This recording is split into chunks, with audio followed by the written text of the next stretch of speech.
Hi, and welcome to this video. I'm Brooke, I'm a full-time artista barista. I'm not a barista, I'm just an artist. Welcome to this video. I hope you enjoy the next 20-ish minutes we spend together. We're gonna be talking about commissions today. Commissions, specifically art commissions, so enjoy.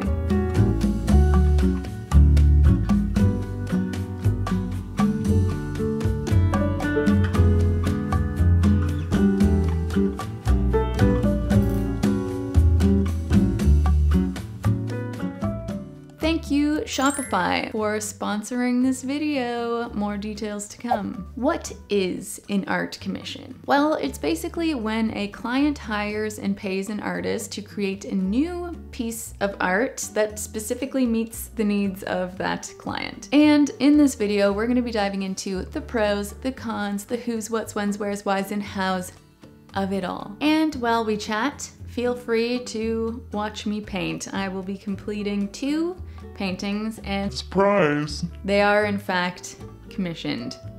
While editing this video, I didn't really know what direction I wanted to go in. Like, should I do more of a vloggy type of style or go more informational and just hit them with the cold, hard facts? And I went with the latter. Buckle up, it's a lot of dialogue, it's a lot of voiceover action. I hope you like it. Either way, let's just dive right in, shall we? Just a heads up, it is currently December as I'm editing this, but all the footage is from the summertime, like right after I planted my garden. Wow, time is flying, you guys. So I hope if you're in a cold climate like I am right now, that this video is gonna bring you a little bit of warmth, maybe some vitamin D to your day, you know? Okay, moving on. Let's chat about why commissions are a great thing for artists.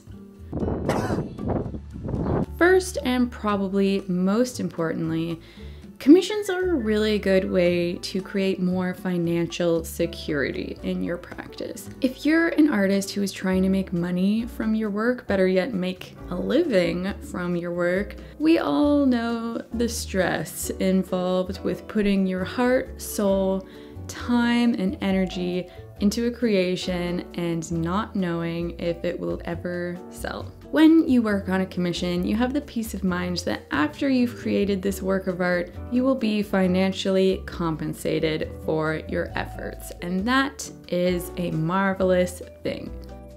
Another great thing about commissions, at least in my opinion, is that they take away the pressure of what to create, especially when you're feeling creatively blocked. This happens to me quite frequently. I'll finish a painting and then I'll have a bit of a meltdown. It's like, oh my god, I don't know what to paint next. I have no good ideas. I don't even know who I am anymore. And often during times like these, commissions can be a blessing. It's like, oh, you don't know what to paint? Don't even worry about it. Someone's got all the ideas for you. You just get to sit back and enjoy the process. And sometimes, if we really enjoy the process, it can even unblock us. And wow, that's a really great thing. Also, another reason why commissions are great, they can serve as a huge ego boost. When someone wants to commission you to make a piece of art for them, holy mackerel, this person likes your work so much that they want to pay you to make a custom piece for them. That's awesome and also so validating. I think it's important for artists to feel this kind of validation in their practice. It helps us realize our work is appreciated and allows us to stay motivated and optimistic on this crazy journey that we're on. Okay, we covered the good stuff, or at least everything I could think of now. If you think I missed anything, let me know. But let's talk about why commissions are a not so great thing for artists. The very first thing that comes to mind for me is that they can be creatively restricting at times. Unless you have an angel client who wants to pay you to have complete freedom over what you create while being 100% satisfied with the final product, commissions usually come with rules and restrictions. During the art making process, you have to consistently keep in mind the needs of your client, and you can't just take every creative liberty you wish. After all, you're not creating for yourself, you're creating for someone else, and sometimes you have to compromise your needs to please your clients. This can feel creatively stifling, and if you find yourself taking on commission after commission where this feeling constantly persists, it's not so good.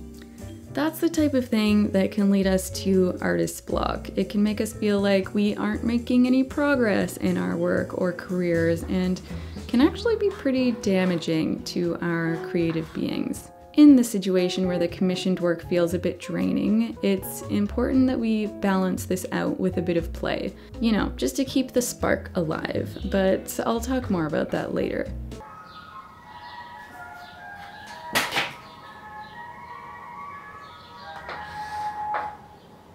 Another reason why commissions can suck is that sometimes your client can be a bit of a headache. Luckily, I have had pretty good luck with this over the years. I haven't had any horror stories, and my clients have pretty much all been wonderful people who have made me feel appreciated and who have trusted my creative process. This, unfortunately, is not the case for everyone. I have heard stories from artist friends who have had overly demanding clients, clients who have unrealistic expectations, who are late making payments, who have been rude or disrespectful in conversations, you name it. When you create your own work, the only person you have to answer to is yourself, and there is peace in that. No back and forth emails, no crossing your fingers in hopes that your client won't request any changes, no gentle reminders for payments. It's just you and your canvas or whatever you're working on. But whether you're creating for yourself or for someone else, it's important as working artists that we have a way to sell our work. And that's where the sponsor of today's video comes in, Shopify. You guys already know I love Shopify. I've been using them for almost 7 years, and There's a reason for that. Shopify offers an easy-to-use, all-in-one commerce platform for anyone to start, grow, and manage a business. I built my entire online store on Shopify, and it's pretty professional, if I do say so myself. And whenever I want to make changes, it's also super easy because while Shopify covers the basics of what every business needs, they also have over 8,000 apps for all the different ways you want to customize your store. And boy, do I love customization. What I admire about Shopify is that they're reducing the barriers to business ownership. Back when being an artist was merely a fantasy, owning a business and being your own boss seemed like a luxury that only a select few could have. I could have never imagined being an entrepreneur, but guess what? Shopify helped make it happen, and it wasn't even that difficult. Now I'm a thriving business lady and a successful artiste. What a dream. So I feel a lot of gratitude towards Shopify, not only for sponsoring this video and helping me continue my YouTube channel, but also for helping me make my dream of being a full-time artist a reality. So if you'd like to give Shopify a try, head to the link shopify.com/BrookeCormier for your free trial. Thanks, Shopify.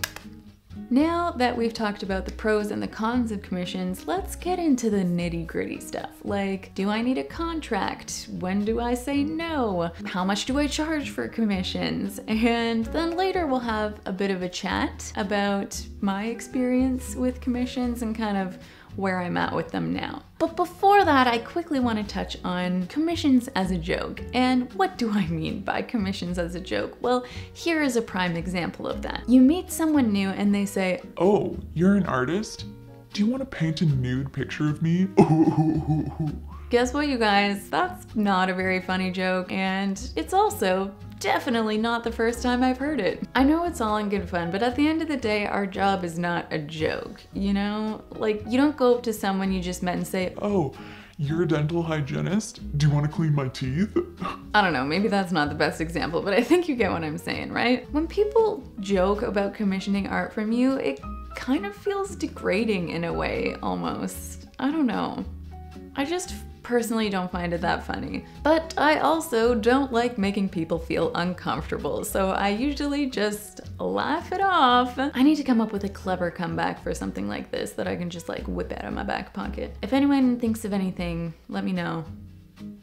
Okay, anyway. Contracts. Do you need them? My advice would be yes, you do need them. At the beginning of my art career, when I was still doing a lot of commissioned work, I never bothered with a contract, mostly because I just trusted the people I was working with. Usually when you start your art career, the clients who commission you are people that you know, maybe a friend or family member or friend of a family member. All in all, people you can generally trust not to screw you over.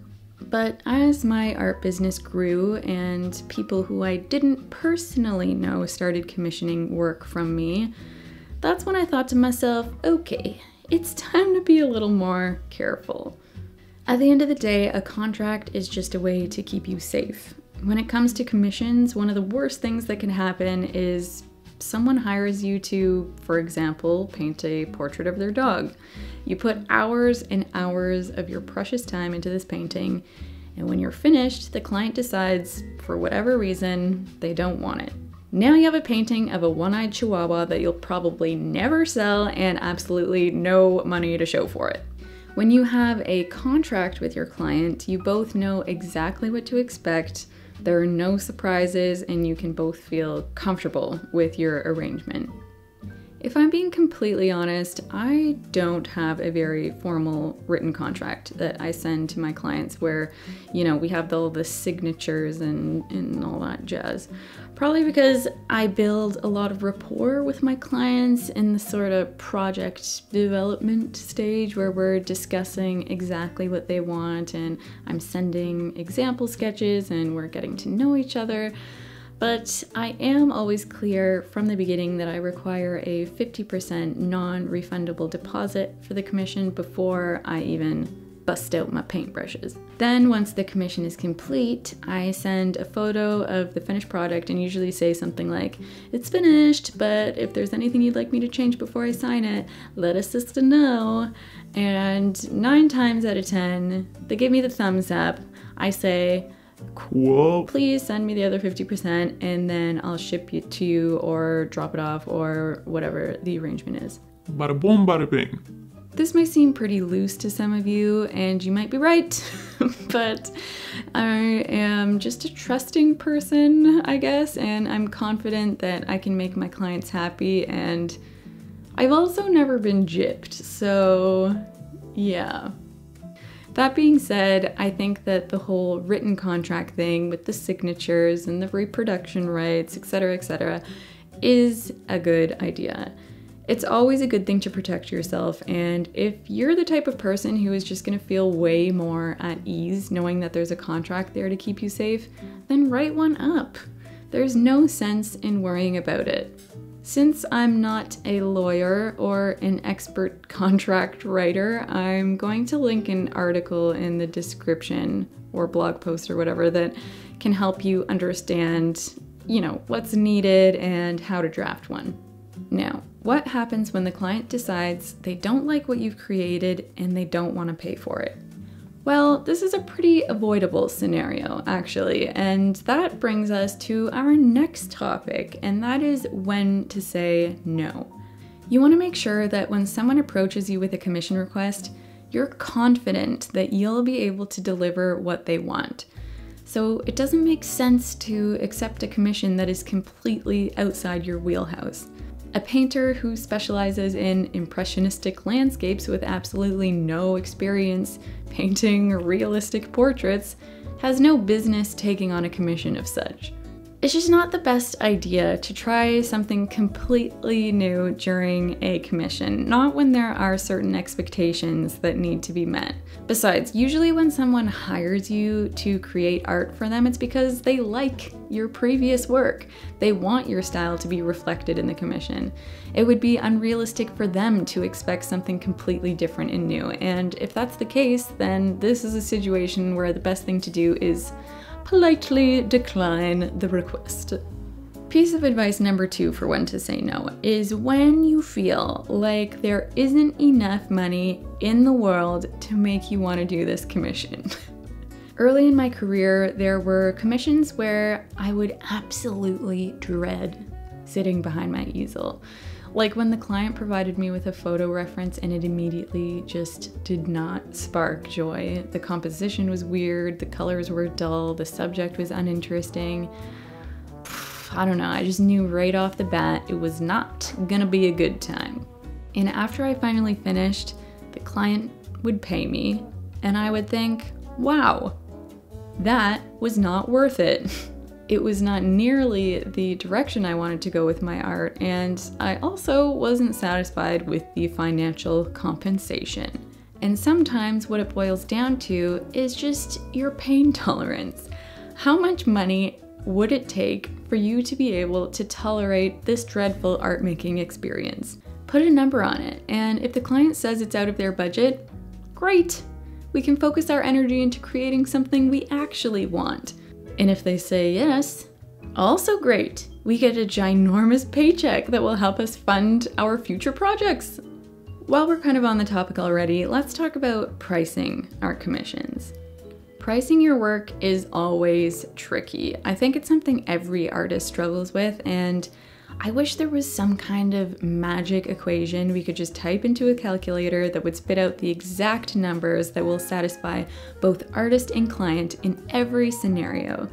But that is simply not the case, and we as artists are left to figure out this magic number game when often we went into the arts to avoid numbers in the first place. There are so many different variables to consider when pricing your commissions, and I think that all of them work together, but depending on where you are in your art career, certain variables play bigger roles than others. For example, when you're right at the beginning of your artistic journey, I think that the demand for your work is the most important variable compared to when you're an established artist and then time becomes the biggest variable. When I first started doing commissions, there obviously was not a huge demand for my work. Nobody knew who I was, and I had talent, but I was inexperienced and I was just pretty desperate to get my work out there. So even though they took me an entire day to finish, I was painting these little 5 by 7 inch commissions for just 35 Canadian dollars. But once my work started reaching a wider audience and I started getting more interest, I began charging more. $40, then $50, then $65. I increased my prices based on demand, or how quickly they were selling, and eventually I started paying myself more for my time. Now, after years of improving my skills and growing my audience along with the demand for my work, I think that the most important variable I use to price my commissions is time. And people often don't think about all the extra time that goes into creating a work of art outside the actual paintbrush to canvas portion, or whatever your medium is. Take this commission that I'm working on, for example.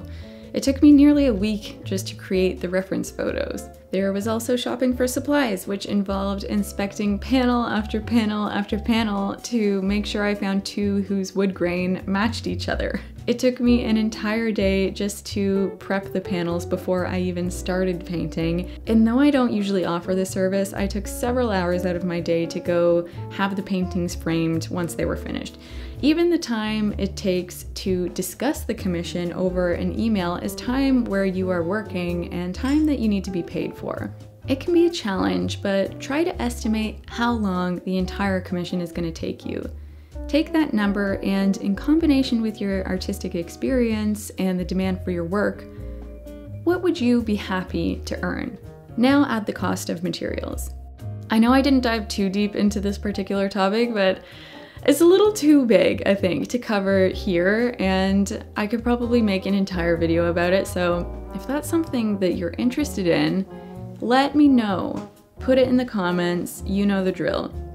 I feel like I'm gonna be asked how much I charged for this commission, and though I like to be transparent with you guys, as a courtesy to my client, I'm not gonna discuss it. I will say though that it did take me about a month of full-time work. That was spaced over about 2 months since I was working on a lot of different things. And this commission made up a large chunk of my income this year. So I think now is a good time to let you know where I'm at with commissions at this point in my career. As I mentioned earlier, I took on a lot of commissioned work when I first started painting full-time. I was basically accepting any request that came my way, like pet portraits, family portraits, paintings of people's houses. I even painted a bunch of pickles on an axe for a commission once. But there came times where I felt like I was only working on commissions. And I want to say that I think there's absolutely nothing wrong with being solely a commission artist, but that's just not what I wanted for myself. I personally felt like I had limited room to explore and grow my practice when I was constantly making art for someone else. Although it was scary to turn down income, especially since I was only like 2 or 3 years into my career, I had to start saying no so that I could give myself more time to work independently and figure out the direction I wanted to go with my art.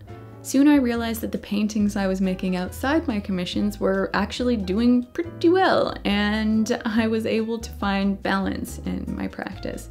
Even if I was working on a commission that maybe I wasn't so amped up about, I could still operate on a full tank knowing that I had an exciting painting to get started on afterwards. And I also had peace of mind knowing I had a paycheck coming in and could put food on the table. Now I am very fortunate to be at the point in my career where I can be really selective of the commissions I take on. I'll only agree to commissions if I'm actually excited about the piece, and I also charge more money for them now. It's kind of like a top dollar service in a way, because the way I think about it is not only am I creating a custom piece, but also the time I spend on a commission is taking away time from working on my own stuff. So it's gotta be really worth it for me, you know? These past couple years, I've only really done 2 big commissions, including this one, and they were both exciting and challenging projects that I feel really proud of. And I think that's what I'm striving for in commissioned work. It's so fulfilling creating a piece of art that you know is going to be treasured for years to come, and it's cool that you are able to bring someone's vision to life. I really love that feeling, so I think commissions will always be a part of my practice to some degree, but what it boils down to for me is just balance. Making sure I'm honoring my time and realizing that I need both work and play to foster creativity and help progress my practice and my art.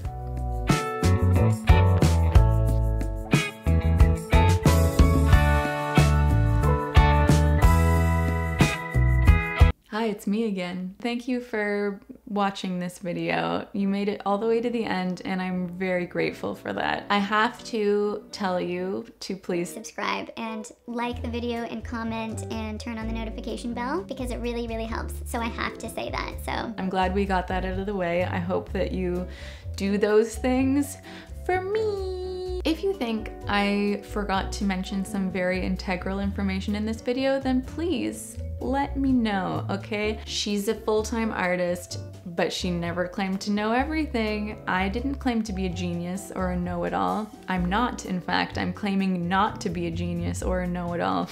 I'm just a regular old gal, just trying to make it in this world. This is gonna be the last video of 2023 that I'm doing. There's no way I'm gonna be able to pump out another one this month, so I guess I just wanted to say, whether you found me this year or you found me 5 years ago, I'm just happy we found each other, you know? We have such a long journey ahead of us, you and I.